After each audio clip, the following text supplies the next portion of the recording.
Hey crypto friends, my name is Garrett and I am a crypto day trader who absolutely loves helping other people with their trading. And in today's video, I'm going to be showing you guys a very good method of knowing when to buy and sell your long-term crypto spot market positions.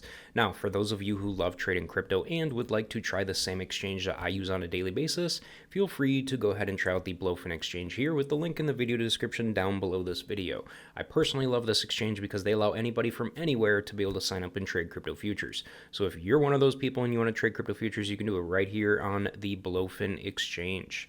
All right, guys. So here's the problem. All right, the problem with long-term crypto HODL positions, or people who are buying long-term HODL positions, is most long-term crypto investors end up marrying their bags and they hold on to them for way too long. And the problem with this is they end up missing out on all kinds of opportunities to make extra profits along the way. At the end of the day, the goal is to make money, all right? So I'm not entirely sure as to why so many people get emotionally attached to their bags, but I'm going to show you why that is an absolutely terrible idea, all right? So I'm going to start off and show you guys exactly what most people do, and then I'm going to go through and show you guys what I do and how I make more money and how I make I usually double or triple what most people make from their long-term HODL positions, all right? So as you guys can clearly see right here, I am on the Bitcoin weekly chart. I'm just going to use Bitcoin here as a good example because, I mean, everybody knows Bitcoin. Everybody's got the Bitcoin chart on their, on their watch list, so it's easy to do. All right, so we're looking at Bitcoin here, and as you guys can clearly see here, we've got this gigantic green pickle right here, and this is basically the bear market from 2021, all right? So from 2021 all the way to 2023, this was our bear market, all right?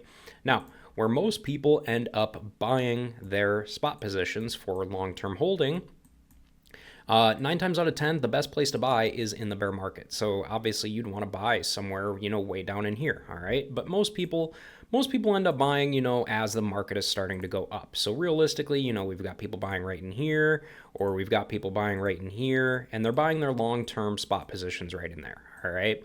So here's the problem with that, all right, okay? When you're buying when it's already green like that and super green, you're not gonna make much money. All right, I mean, you will if you end up holding it all the way to the very end of the bull market, but realistically you're probably not gonna make as much as if you were to buy in the bear market. But that's beside the point. The problem here is most people, what they do, the problem is right here. All right, they buy right here and then they sell way up here, all right? And that's all they do, okay? So if we go ahead and take that, let's see here. If you held on for that long, you're gonna make about 300% in profits right there. I mean, yeah, that's great and that's fine and dandy. And you held on for over, over a year. This right here is 434 days, and you made 300%. Okay, cool, that's awesome, okay? So let's go ahead and take out the calculator. And let's say you invested with $10,000, okay? You invested with $10,000 into Bitcoin, and you ended up buying Bitcoin down here at, we'll just say $28,000, all right? So we're gonna go ahead and divide this by $28,000, and you would have gotten 0.35 Bitcoins, okay? So you had 0.35 Bitcoins, and then you ended up selling them up here at 109,000, okay? So 0.35 Bitcoins, multiply that by, let's see here, 109,000, and you would have came out with roughly $38,150 in the end, all right? That's all fine and dandy. Yeah, you did make some pretty decent money there, but you could have made a lot more, and I'm gonna show you exactly how, okay? So 0.3, remember these numbers. Actually, you know what? I'm gonna go ahead and put them on the chart, okay? So the old school way, you would have had 0.35 BTC and made, you would have made 38,000 off of 10,000, all right? So we've got that set in stone right there, okay? So now what you could have been doing instead is, instead of buying and holding for 434 days and not making as much as you could, instead what you would do is you want to buy and sell the macro peaks and valleys, okay? Now, What do I mean by this? All right. Now, what I usually do with myself is with all of my trading, whether it's day trading or scalping or swing trading or even long-term position trading or long-term investing with my spot hodl positions, what I'll do is I use this simple moving average on a regular basis, okay? With my simple moving average, it's very, very easy to see when things are bullish and when things are getting bearish, all right? And as you guys can clearly see, usually 9 times out of 10 when price action starts to go way, way up and starts to deviate far away from the moving average, eventually in the next week or the weeks to follow, price action starts coming down and starts coming down for a correction, all right? So that's what you want to be looking out for, okay? So if you were to have traded the macro peaks and valleys like that instead, let's say you ended up buying right down in here, and you held on to it all the way up into here when price action started deviating far away from the moving average right here, all right? So let's see here. You started out with, let's see here, 30.35 BTC. And if you were to have, let's see here, that would have been right down in here, and you would have held on to it all the way up into here. All right, so you would have made about 154% right there from that one trade. Okay, so 154%, which is very good, solid profits. Now, what you want to do here next is, so you would have had that 0.35 BTC, and when you would have sold it, you would have had, let's see here, $10,000, or sorry, no, 0.35 Bitcoin, because that's what we bought, and you would have ended up selling it. You probably wouldn't have gotten the exact top, so realistically, we're just going to go and call it right around here, like $69,000. All right, so 0.35, multiply that by $69,000, and let's see here, you would have had roughly $24,150, okay? So let's go ahead and mark that. So $24,150. Now, your next goal after that is to wait for the market to come back down for a correction and start dropping, all right? Now, you probably wouldn't have obviously been able to time where exactly is going to be the bottom of this, but you can get a good idea of when, remember what I was saying about how when price deviates from super far away from the moving average, you want to get out. The same thing is true when you want to get in, okay? When price starts to deviate far away from the moving average, you get the hell into that coin, okay? So realistically, just by judging and looking at this, you probably realistically would have gotten in somewhere right around in here, more than likely, all right? So we're just going to go ahead and call that, 59,000, okay? So with your $24,150, 24,150, and we'll go ahead and divide that by 59, we'll just say $59,000. So divided by $59,000. Now you have 0.40 BTC, all right? We're just going to go ahead and round it up to 0.41 because as you can clearly see, we've got a 9 right there. We're just going to go ahead and call it 0.41. All right, so now instead of 0.35 BTC, you've got 0.41 BTC to work with, okay? So now we've got,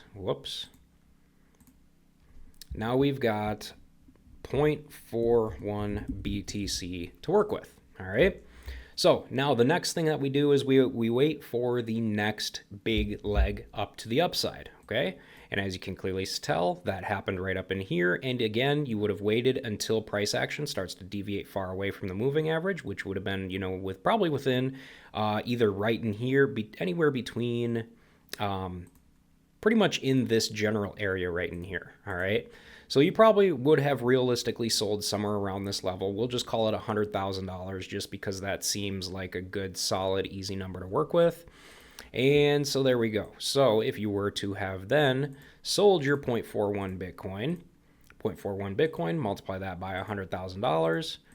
So we've got $100,000 and you would have made $41,000, or you would be now you would be at $41,000 instead of your $38,000 that you would have made if you would have ended up holding on to the long or holding on long term, just buying once and selling once way up here.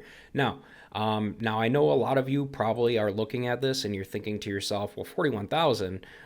Before I would have made 38,000 and it would have been less risky. Yes, it would have been less risky, but the thing is this is all about positioning yourself, okay? All about making sure that where you position yourself is a good spot to where you are able to profit even more when the next legs come up, all right? So if you didn't end up rebuying back in here and instead you ended up buying down in here instead, for example, you would have made much more than if you were to have just ended up rebuying way back up in here, all right? Because we ended up rebuying up here at roughly around 60,000. Right down here, you would have bought at 52,000 instead, all right? And same thing goes with the selling point as well.